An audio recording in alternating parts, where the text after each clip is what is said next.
नमस्ते, आप देख रहे हैं न्यूज़ 18। मेरे साथ है चंदन मिश्रा और इधर हैं उत्कर्ष अवस्थी और मैं हूं हर्षित जोशी।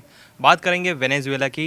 वेनेजुएला एक लैटिन अमेरिकी देश है, लैटिन अमेरिकी, जहां पर लैटिन भाषा बोली जाती है जैसे स्पेनिश, पुर्तगाली या फ्रेंच। वेनेजुएला के अंदर 3 तारीख को अमेरिकी सेना घुसती है, बमबारी करती है और वहाँ के राष्ट्रपति को उठा के ले जाती है। क्या इतना आसान था? कि आसान तो नहीं था, दादागिरी थी। अमेरिका वहाँ पर जाता है, उनके राष्ट्रपति को उठा कर ले आता है। साउथ की फिल्मों में आपने ये सब कॉन्सेप्ट देखे होंगे, वहाँ पर देख कर लगता है कि कुछ भी संभव हो सकता है, लेकिन अमेरिका ने कर दिखाया। उनके प्रेसिडेंट को उनके बेडरूम से उनकी वाइफ के साथ उठाकर हथकड़ी लगाकर अपने यहाँ ले आना पूरी फिल्मी कहानी थी। नए साल की एक इस खतरनाक शुरुआत अमेरिका ने कर दी है, दिखा दिया है कि वो कुछ भी अभी भी कर सकता है। हम बार बार याद करते हैं वो ओसामा बिन लादेन की कहानी। एबटाबाद में गए, उनको उठा कर ले आए, पूरी तैयारी हुई थी, लेकिन इस बार तो कॉन्स्टिट्यूशनल लेवल पर बैठे हुए एक व्यक्ति को उठा कर ले आए। लोग कह रहे हैं उसी दिन की प्लानिंग थी, 6 महीने से प्लानिंग चल रही थी। 6 महीने से पूरी तैयारियां कर ली गई थी, किस तरीके से उनके डिप्लोमेट से लेकर उनके पॉलिटिशियन तक को अपने साथ वहाँ पर रखा गया। उसके बाद जाकर हमने देखा कि क्या हुआ कि वहाँ पर जब उनके ऊपर हमला हुआ, कोई साथ नहीं खड़ा था राष्ट्रपति के। अंदर ही अंदर पूरा घात वहाँ पर अमेरिका ने कर लिया था, जिसको देसी भाषा में कहते हैं फील्डिंग सेट करनी। तो मदुरो की फील्डिंग वहाँ पर पूरी सेट कर ली थी। आसान कुछ नहीं था, लेकिन 6 महीने के प्रोसेस के बाद उसे आसान बनाया।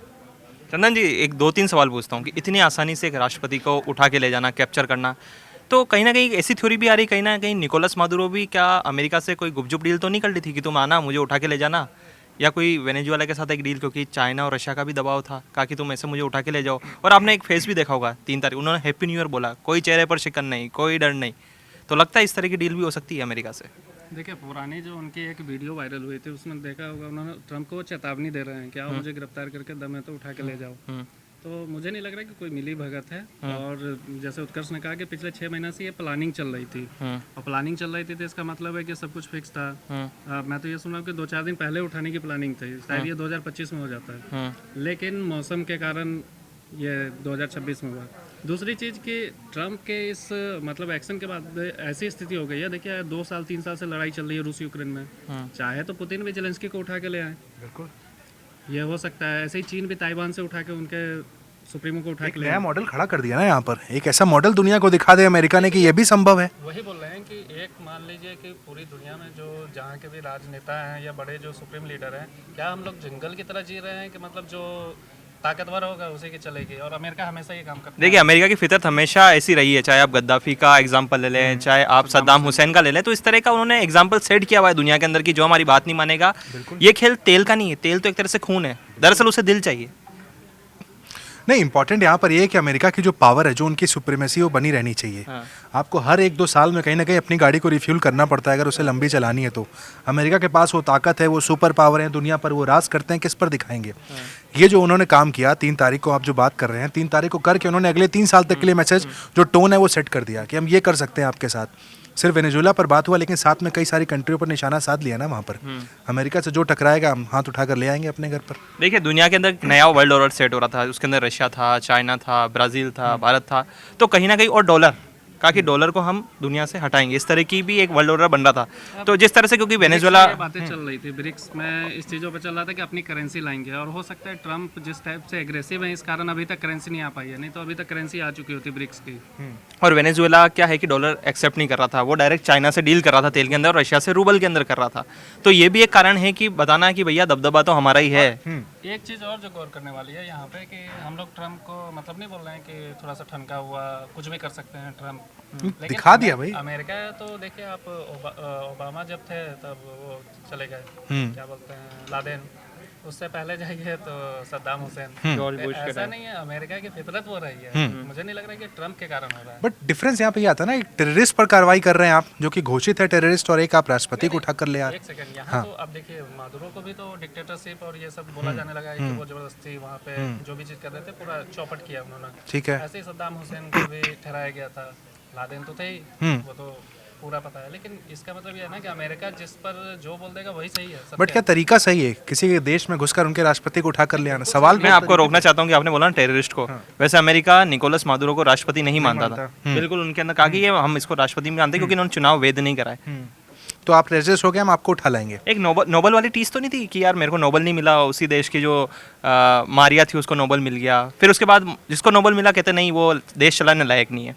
देखिए कई बार एक वजह नहीं होती जी। हाँ नोबेल वाले में भी इंटरेस्टिंग है फैक्ट है कि बांग्लादेश में देखिए नोबेल हाँ यूनुस वहाँ देख लीजिए वो भी आ चुकी हैं सरकार में, तो ये भी एक फैक्ट है। दूसरी चीज़ जो मैं ये कहना चाह रहा हूँ कि अच्छी चीज़ ये है कि जो परमाणु संपन्न देश हैं अभी तक उन पर नहीं हुआ है ऐसा, नहीं तो समझ सकते हैं उस दिन दुनिया में कितने भूचाल आएंगे। नहीं, और एक सबसे बड़ी चीज़ है कि वेनेजुएला के जिस तरह से राष्ट्रपति को उठा के ले गए, उसके बाद देश के अंदर लगातार विद्रोह हो रहा है, और जो नई राष्ट्रपति बनी है उसने भी कह दिया कि अमेरिका को हम तुम्हें तेल नहीं देंगे। एक बार तो पहले दिन तो धमकी दे दी थी, और उनके बेटे ने आपने भाषण सुना होगा, प्रिंस ने कहा था कि मैं अपने माँ की कसम खाता हूँ अमेरिका से लड़ेंगे, हम अमेरिका के सामने झुकेंगे नहीं, इस तरह के। और सबसे ज़्यादा दुनिया के अंदर तेल रिजर्व का है वेनेजुएला, 303 बैरल, बिल्कुल है ना, सबसे ज़्यादा जी। अरब बैरल, है ना। तो लेकिन अब उसके ऊपर राज किसका होगा? अमेरिकी राष्ट्रपति आते हैं अपने सोशल मीडिया ट्रुथ सोशल पर, वो ट्वीट कर देते हैं कि अब हम वेनेजुएला का तेल बेचेंगे दुनिया। अब मतलब सीधा संदेश है कि चाइना और जो रशिया थे, जिसका पहले कह सकते थे वर्चस्व था, जिनके जो जहाज थे जो वेनेजुएला के आसपास, और आज पकड़ा भी एक जहाज को, तो तेल बेचते थे, अब उनका वर्चस्व नहीं रहेगा। इस तरह की उन्होंने सीधी धमकी दी, अब अमेरिका ही वेनेजुएला का तेल बेचेगा। इस तरह से किसी देश को कब्जा करके उसका तेल बेचना, ये कितना हद तक सही है? दादागिरी वर्ड बिल्कुल सही होगा। अमेरिका की दादागिरी, भाई ताकत इनके पास है, पावर उनके पास है, उनको घुसकर उनके राष्ट्रपति को उठाकर लेकर आए। अब तेल नहीं बेचेंगे तो कब बेचेंगे? अब तो अपनी पावर दिखा दी, प्रदर्शन करने का टाइम है यहाँ पर कि आपके राष्ट्रपति कमजोर हैं। आप कह रहे हैं उनको राष्ट्रपति नहीं मानते, कुछ मानते ही नहीं, उठाकर अपने यहाँ ले आए। उसके बाद भी उनके राष्ट्रपति के तेवर समझ में नहीं आ रहे मुझे तो, जिस तेवर के साथ वहाँ पर वो जा रहे हैं। जो आपने शुरू में फिक्सिंग वाली एंगल दिया कि फिक्सिंग भी है क्या, यहाँ पर फिक्सिंग नहीं हो सकती, लेकिन हाँ डील तो हो सकती है। ऐसी स्थिति में एक चीज़ मुझे समझ आता है कि देखिए जब भी आप या देश के अंदर हो या मान लीजिए दुनिया में कहीं भी किसी को भी गिरफ्तार करके जब लाया जाता है तो वो अपने आप को, उनके भी समर्थक है ना, तो वो वहाँ पे अपने आप को कम नहीं दिखाना चाहते। वो दिखाना चाहते हैं कि भाई हमें गलत तरीके से लाया गया और मैं कमज़ोर नहीं हूँ। मुझे लग रहा है कहीं ना कहीं वो स्थान काम कर रही है उनकी वहाँ। और चंदन जी, जिस तरह से आपने देखा होगा दुनिया के अंदर एक मिली जुली प्रतिक्रिया आई, बहुत तेज नहीं है कि अमेरिका के खिलाफ की, जिस तरह से आपने चाहे इसके पीछे सबसे बड़ा रीजन है जो आप कह रहे हैं कि कोई स्टैंड एकदम जो बोलते हैं अग्रेसिव अमेरिका के खिलाफ जैसे ले लिया जाता है, तो मतलब लोग बोलते थे ले तो कोई नहीं सकता। कौन लेगा? वही तो सवाल है, कौन लेगा? इस समय ले सकता है, ऐसा नहीं है कि उनकी आलोचना नहीं हुई अमेरिका की, कई बार उनके फैसलों पर आलोचना हुई है। नहीं, आलोचना हुई, ट्रम्प को उठा के कौन ला सकता है? ला नहीं सकता। मैं बोला इसके खिलाफ एक नहीं होता है कि सॉलिड वर्ड भी उठे, वो भी नहीं उठ रहा है। चीन और रूस को छोड़ दिया जाए तो कोई अग्रेसिव बयान नहीं है। कहने का मतलब ये कि किसी भी देश का कोई, पीछे सबसे बड़ा रीजन जो मुझे लग रहा है वो ट्रम्प है।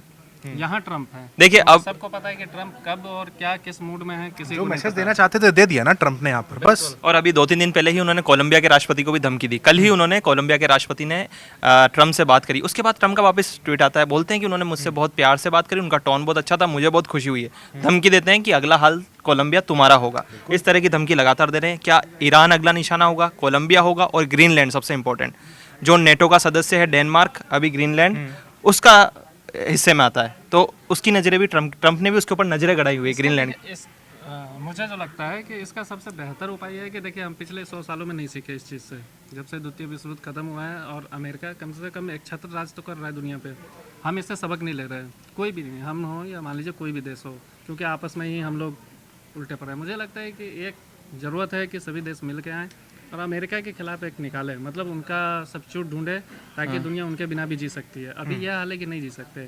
98% देश ऐसे हैं जो अमेरिका के बिना नहीं सर्वाइव कर सकते हैं, अगर अमेरिका चाह ले तो।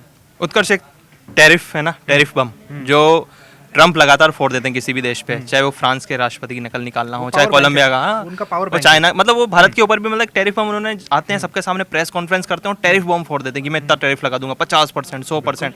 मतलब ये क्या सिलसिला, ये क्या मतलब समझ में नहीं आया, ट्रम्प चाहते हैं क्या आखिर? पावर जिसके पास है वही ये करेगा ना। आप बनिए सुपर पावर, बनिए आप 5 ट्रिलियन इकोनॉमी, बनिए आप पावर, आप करिए ये काम, आप नहीं कर पाते भाई। अमेरिका के पास पावर है, सिर्फ ट्रम्प को क्यों, आप पीछे चल जाइए अमेरिका के राष्ट्रपतियों की आप उठाकर लिस्ट देख रही है, सबने ये काम किया है। ट्रम्प भी उस काम को, उस प्रथा को एक तरीके से आगे बढ़ा रहे हैं। टैरिफ उनके लिए पावर बैंक का काम करता है, जब जिस पे ज़रूरत पड़ी कितनी ढील देनी वहाँ पर ट्रम्प देते हुए नजर आते हैं। ट्रम्प के पहले का इतिहास उठाकर देखिए, वो भी वही करते थे, इंडिया के साथ भी वही कर रहे हैं। इंडिया को अगर आप फ्रेम में लेकर आएंगे तो क्या इंडिया के रिलेशन अच्छे हैं ट्रम्प के साथ आज की डेट में? ये भी सवाल देखने वाली बात होंगे। ऑपरेशन सिंदूर के बाद से ट्रम्प एक तरीके से इंडिया, मोदी और ट्रम्प की जो दोस्ती थी शायद वैसी नहीं रही जैसी हम देखते थे और पहले। सबसे इम्पोर्टेंट सवाल ये है कि जो देश चाइना और रशिया के भरोसे, चाहे वो वेनेजुएला हो, कोलंबिया हो, क्यूबा हो, ईरान हो, इस तरह के जो देश है ना जो भरोसा कर रहे हैं, तो क्या लगता है वो रिलाई कर पाएंगे अब इन दो देशों पर, कि उनको पता है कि वेनेजुएला के साथ क्या हुआ हमारे साथ भी हो सकता है, तो कहीं वो ट्रम्प की शरण में तो नहीं चले जाए? आपने कोलंबिया में देखा हो तो शरण में चले गए हैं। क्या रास्ता बचेगा फिर इसके अलावा? आप अमेरिका से लड़ सकते हैं, इतनी ताकत नहीं है आपके पास, क्या करेंगे फिर? आप सरेंडर ही करेंगे। जो अमेरिका चाहता है अपनी पावर को आप बढ़ाने के लिए, आपके पास जितनी बड़ी प्रजा होगी उतने बड़े आप राजा घोषित होंगे ना। ट्रम्प उसी थ्योरी के साथ चलते हैं, उस थ्योरी को अपना रहे हैं। अमेरिका में अपनी सुपर पावर की जो धाक है उसे बनाकर रख रहे हैं। एक सवाल और ये आया था कि जिस तरह से बताया गया कि F-35 उन्होंने वेनेजुएला में भेजे, वो उड़ा के लाए, उसका एक एग्जांपल दिया गया कि इसराइल भी तो ऐसे पहले कर चुका है ईरान के अंदर, वहाँ पर जाके उनकी रडार को S-300, और X-300 बहुत ही पुराना कह सकते हैं ना कि हथियार है, वो अपडेटेड नहीं, 25 साल पुराना है, लेकिन उसको तो कोई भी कह रहे हैं कि ये बहुत ईजी टारगेट था, ये कोई बहुत बड़ी बात नहीं थी। ऐसा भी कहा जा रहा है कि मान लो कोई कि नेपाल के राष्ट्रपति को उठा के ले आए, चाहे सबसे बड़ी चीज यहाँ पे है कि दो देशों की बात हो रही है, कोई प्रखंड और विधानसभा और कोई गुंडों की बात नहीं हो रही है। दो देश के लीडर हैं। सही बात है, नहीं सही बात है, बिल्कुल गुंडों वाले। राष्ट्रपति अपने छोटा देश हो बड़ा देश हो उससे मतलब नहीं रखता है। किसी को आप उठा के ले आ रहे हैं तो ये मतलब आप क्या संदेश देना चाह रहे हैं? हाँ, और अमेरिका के अखबार तो एक सबसे बड़ी चीज़ें छाप रहे हैं कि चाइना के हथियार फेल हो गए, रडार सिस्टम फेल हो गया, उनके हथियार फेल हो गए। हर देश के पास कुछ ना कुछ कोई देश है वजह वोट के लिए, चाइना हो, भारत हो, पाकिस्तान हो, बांग्लादेश हो या अमेरिका हो, सबके पास एक हथियार है, एक देश है जो वोट दिलवाता है। मान लीजिए कोई भी वहाँ राष्ट्रपति हो, प्राइम मिनिस्टर हो, उनको वो वोट मिलता है उस चीज़ से। ये देखें कितनी बड़ी हिपोक्रेसी है कि आप देखते हैं कि एक तरफ जब ऑपरेशन सिंदूर हुआ था, वही अखबार लिखता था कि चाइना के हथियार सफल रहे, दूसरी बार जब वेनेजुएला की बात आती है, जब खुद के देश की बात, तो चाइना के हथियार फेल हो जाते हैं। तो ये किस तरह के बयानबाजी वहाँ के अमेरिकी अखबारों की? देखिए, अखबार भी किसके अंडर में काम करते हैं। मैं बार बार उसी बात को कह रहा हूँ कि पावर जिसके पास है फैसले वही लेगा वहाँ पर। अमेरिका अगर सुपर पावर है, अमेरिका उस बात को लगातार सिद्ध करता रहेगा, फिर वो अखबार से करे, टीवी से करे, बम मारकर करे, आपको उठाकर करे, हर तरीके से करेगा। फिर वो टैरिफ का बहाना बैठाएं या फिर वो नार्को टेररिज्म की बात करें, वहाँ पर तमाम तरीके हो सकते हैं अपनी बात को सिद्ध करने के लिए। ट्रम्प उसे प्रूव कर रहे हैं, हम सबको उनकी बात को सुनना ही पड़ेगा, लड़ नहीं सकते आप। सही बात है। एज ए कंट्री वेनेजुएला, अभी वहाँ के लोग क्या सोच रहे होंगे, उनके देश के अंदर क्या सेंटिमेंट्स होंगे कि हमारे देश के राष्ट्रपति को उठाकर, वहाँ की जन भावनाएं क्या हो, क्या वो विद्रोह करेंगे वहाँ के लोग? कुछ तस्वीरें देखी थी, कुछ लोग बंदूकें लेकर सड़कों पे उतर गए, रेबल्स बनेंगे वो, कि अगर वहाँ पर अमेरिकी जो तेल कहते हैं ना कि कंपनी आती है, तो क्या उनसे वो उस तरह की गोरिल्ला फाइट होगी? अब आपको क्या लगता है, इतने ईजी है वहाँ सर? हर जगह दो तरह के सोच के लोग होते हैं या उससे ज़्यादा होते हैं, वहाँ भी वैसा ही है, सत्ता पक्ष और विपक्ष। विपक्ष वाले खुश हैं कि भाई एक डिक्टेटरशिप से उन्हें उठा के ले गया, अमेरिका ने उन्हें निजात दिला दी, वो खुश हैं। लेकिन कुछ जो है वो स्वाभाविक है कि दुखी होंगे। तो वो तो देखिए, जब मास और लोकतंत्र में हम कुछ खामियां निकालते हैं वो यही है। उसमें मतलब आप कह सकते हैं ना कि उनके लिए अमेरिका सही है, जो उनके विपक्ष में थे उनको लग रहा है कि अमेरिका ने सही काम किया, एक डिक्टेटरशिप को उठा के ले गया। तो सबसे बड़ी बात जो इसमें आ रही है वो जो बोल रहे हैं ड्रग्स, अमेरिका के देश में कोई अगर घुस के ड्रग्स की सप्लाई कर दे रहा हो या वहाँ ड्रग्स चला रहा हो, अमेरिका सक्षम नहीं है क्या? लेकिन दूसरे देश के राष्ट्रपति को उठा सकता है, वो अपने देश में ड्रग्स घुसने से नहीं रोक सकता। नहीं, आपने ड्रग्स वाली बात सबसे इंपॉर्टेंट करी। हम इस बात को कहना मतलब शुरुआत के अंदर भूल गए थे कि क्यों उठाया गया। ड्रग्स सबसे ज़्यादा लेकिन जाता है मैक्सिको से, कोलंबिया से, उतना ड्रग्स वहाँ नहीं जाता, वहाँ खेल कुछ और था। और एक आखिरी सवाल मैं आपसे पूछना चाहता हूँ कि जिस तरह से कि वेनेजुएला के अंदर कार्रवाई हुई है, अब लोग ये चर्चाएं आ रही है कि ईरान के सुप्रीमो को नेतन्याहू उठा लेंगे या पुतिन जेलेंस्की को उठा, इस तरह की चर्चा दुनिया भर के सोशल मीडिया पर या हर देश के लोग लिख रहे हैं। देखिए, उठाने का मॉडल एक शुरुआत हो गई, और एक चाइना का भी है, चाइना भी उठा लेगा, जैसे चंदन जी ने जिक्र किया था। जैसे 2026 की शुरुआत हो चुकी है, अगर ट्रम्प ने शुरू किया, आने वाले दिनों में इजराइल ये काम कर सकता है, रूस भी कर सकता है। वही कह रहा हूँ, ये राष्ट्रपति उठाओ मॉड्यूल है। एक जो कोट करके टर्म करें कि राष्ट्रपति उठाओ मॉड्यूल की शुरुआत की, देखते हैं कौन कौन उठेंगे भाई। चलिए, जिस तरह से अब एक नई शुरुआत हो चुकी है, जिस तरह से उत्कर्ष ने कहा कि राष्ट्रपति उठाओ मॉड्यूल, अब 2026 की शुरुआत हुई। अब कितने देश कितने राष्ट्रपति को उठाते हैं तो आने वाला समय ही बताएगा। आप देखते रहिए न्यूज़ 18।